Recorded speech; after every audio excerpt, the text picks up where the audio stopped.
Hey guys, so right from the start, I just want to say that I have been using Dehancer for about a month now, and I really enjoy the workflow of it. I think it makes editing really, really easy, creating custom LUTs really, really easy, and I think you're going to find a lot of value and enjoyment from it as well. If you do decide to purchase Dehancer, I'm going to put my discount code right here. Dehancer's been great enough to offer this discount code, which will give you 10% off your purchase if you do decide to go with the program.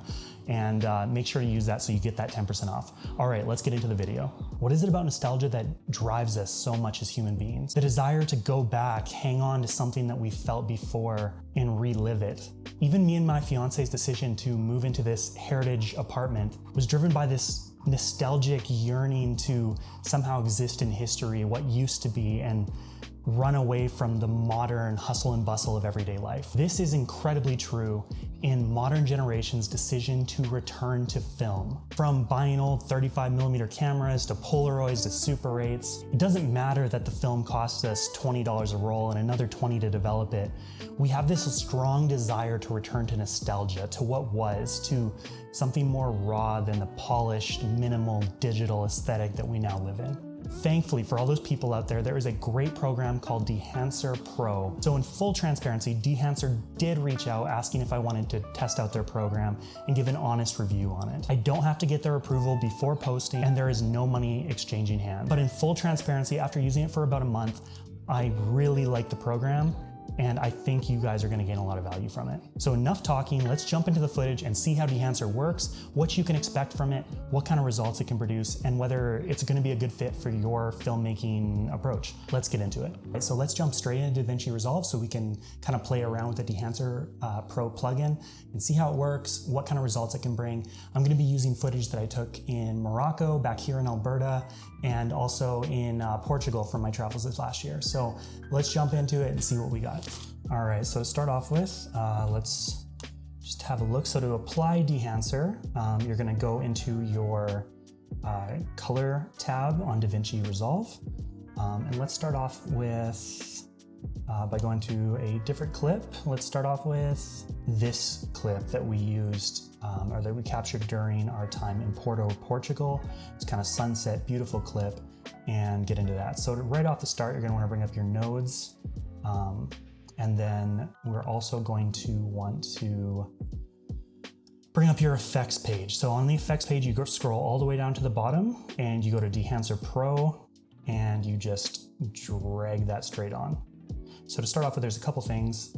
Dehancer recommends you kind of start off with your base adjustments. You can do your color transformation, but what's great about Dehancer Pro is they have this option where you can just use your source and actually choose the specific camera you were shooting on, and they've got built-in kind of profiles for, I guess, like log conversion. So that's what I like to do. I'm gonna choose camera. I shot this on the Sony a7 IV, and it was really dark that night, so I was definitely using at least ISO 3200. So right off the bat, there is this. This is kind of what we're left with. It's gonna check a bunch of different things.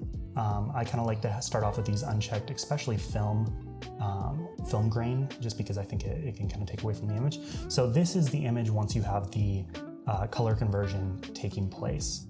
You got your exposure compensation, you have temperature control, you have tint control, a lot of things that are in your basic editing platforms. So what's great about this is, again, this is a film kind of emulation software. So if you enable the film, there is a full list of all these different types of film. You've got your options from, I mean, the ones that I feel like you see in store all the time. You definitely have like your FujiFilm colors. You have all your Kodak, right? You've got your Kodak Portra 400. You've got a lot of these Vision 3 500T, Vision 3 200T, do Kodak Vision 3 500T. I think this was the film that Wes Anderson used when he was filming the Grand Budapest Hotel, or one of them anyways. So let's start off with that. You've got this push-pull, so you kind of can reduce the amount that's affected. You can kind of go more in. So push, you make it a little stronger, pull, a little weaker. Let's just leave it in the middle. I like how that looks. Film developer, you have your contrast boost. So you can kind of increase or decrease contrast. Let's increase that a little bit. You have your gamma correction, which again, you can see how that kind of affects those highlights and colors. Let's leave that to where it was. Color separation, color boost. This is definitely if you want to go a little intense, drop it down, desaturate it. But yeah, you can use that as well. Got film compression, which as you can see, again, it's those highlights, right? So I kind of want to preserve those highlights. So I'm going to go a little higher on that. The white point, again, kind of blowing that out, or you're completely dropping your whites. I like a little bit of like that little pop of white, but I don't want to go too intense. Color density, just again, a little bit of increase in that color.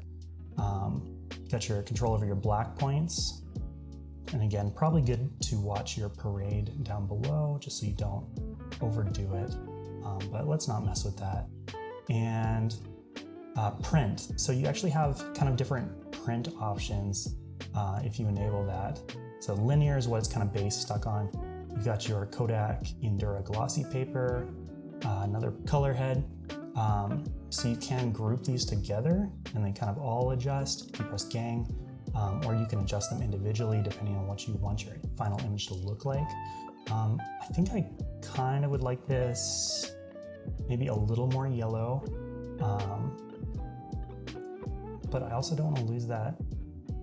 Let's go a little green, and then let's drop this cyan just a tiny little bit. So that would take it much less purple, but it kind of leaves it there. So let's just do that because I kind of like that look. Now film grain. Film grain is something to use sparingly. What's great about Dehancer is that it gives you so much control over the film grain. There are built-in effects that do film grain, but I'll show you the difference in a minute. But you can increase the size, as you can kind of see. You can do the film resolution, changes that. You can control whether it takes place more in the shadows or less, or midtones or highlights. And then you can kind of change what kind of film it is as well, your positive versus your negative, and the size, right? So I wouldn't go too intense, but if you are liking that film grain, you can add that here. And it's a very different look. So let's disable that. And let's add another node. And in effects, let's look up grain. Film grain. Okay, so let's drop that straight in to here.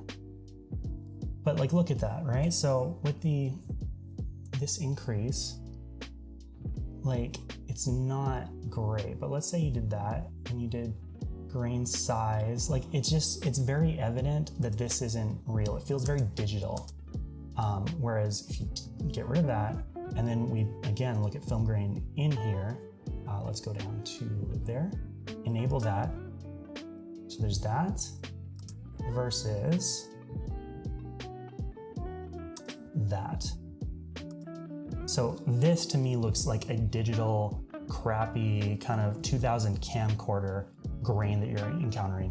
Whereas with this, it's definitely more of a film type look to it. And again, you can adjust so much to this. If you want to go insane, you can, but it feels less digital, which is really nice. You've got halation, as you can see kind of around the highlights there. You can really start to see it. And we have this bloom option as well, which is actually very cool. So if we enable that, you get the softer edges around kind of the edges, the contrasty edges of the video itself. So you have this bloom. It also plays with the light, right? So if I were to enhance that, as you can see, kind of create this like soft kind of glowiness around the light.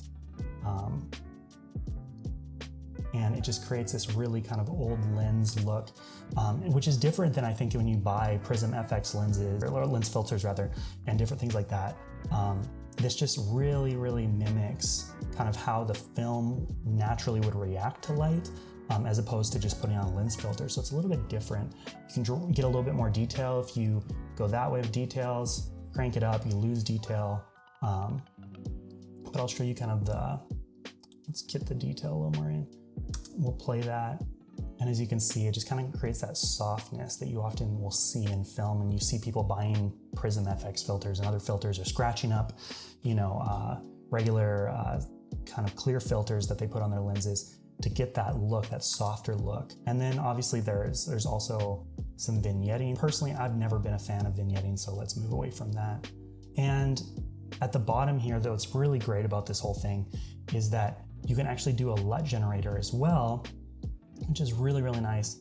You can do a normal size LUT, export the LUT, and just like that, you can drop that onto your footage and it's gonna look exactly like this. Obviously, you're gonna have to do adjustments probably below and things like that, but really great way to make really easy, quick LUTs that are gonna mimic these film looks you develop on your footage that you can use again and again and again, so you don't have to go necessarily through this whole process once you get a look and a general effect that you're looking for in your footage. They just made this super user-friendly and it creates a really, really great look. Let's jump into another clip. So we're gonna just jump over. Let's do this one of my fiance that we took a while back for a brand she was working with. And I actually just created a quick gallery shortcut. So this is with Dehancer already set to work with the Sony a7 IV. Everything else is turned off, but let's jump into that. So let's enable this. And already you can see that we're getting these film looks. Let's go with let's go Kodak Gold, a little bit warmer. Halation. Okay, so again, we're gonna do this a little bit. Let's amplify that a little bit. So as you can see, if you look closely, this halation is just causing this kind of reddish hue kind of to go around those. So that's turned off. You don't have that. That you have a little bit. Let's fit that again, kind of like that. And let's do a little bit of a bloom, which again is going to affect those highlights and those kind of hard, sharp edges. I don't want to amplify it that much. I want a little bit of a bloom. I think this will kind of create a dreamy feel, which again, this whole video I think has a very dreamy feel. Don't want to lose the details, so let's drop that a little bit. Because if we go like that, I think it's a little too much. And yeah, let's keep it there. All right, now again, if you want to combine this with nodes, you can definitely do that. So let's say we wanted to do this. We wanted to go to your color space, go there, and let's turn off channel 1, channel 3, and then you can kind of control your saturation with these. So if we wanted to pump that, we could. I might just want to bump that up a little bit, or maybe not at all, right? Maybe we want a little more desaturated look. But it kind of gives you that option to work between different things. So let's actually turn that off because we just want to stick with Dehancer for the moment. We'll turn off nodes. And you kind of have these different options, right? So you've got that all set up. Let's say we wanted to go to a different film look like Ektar, or we wanted to do, Vision 3 500 T, or maybe jump into a Polaroid, right? So we kind of have different Polaroid types. So let's say that you just wanted to copy that over. So let's say you go to clips, just copy that. Let's say we wanted to apply it to there. Again, just such a beautiful, beautiful clip. And just gives it this kind of glowy, filmy kind of vibe, which you just wouldn't get if you weren't working with this, right? Like the halation, the added softness, the bloom, the grain, it just really comes together to make a really beautiful final image. Like look at that with the bloom and the sun flare, these trees, just a gorgeous final result. So there you go, guys. That's just a quick kind of demonstration of how easy Dehancer Pro is to use. I use it all the time to kind of do quick film edits when I don't have time to just really deep dive into my editing process. But it also has the ability to deep dive because it gives you so much control over every single option it provides. And just a reminder, if you do want to add Dehancer Pro to your workflow to kind of be able to get that really high quality film aesthetic, nostalgic aesthetic in your work, they have been great enough to give us a discount code for 10% off, which I will put right here. So make sure to use that because you don't want to miss out on that 10% off. Thank you so much for tuning in. Hope you guys enjoyed this. Hope you guys found value in this. Make sure to like and subscribe because it allows me to keep doing these kind of things. And we will see you next time.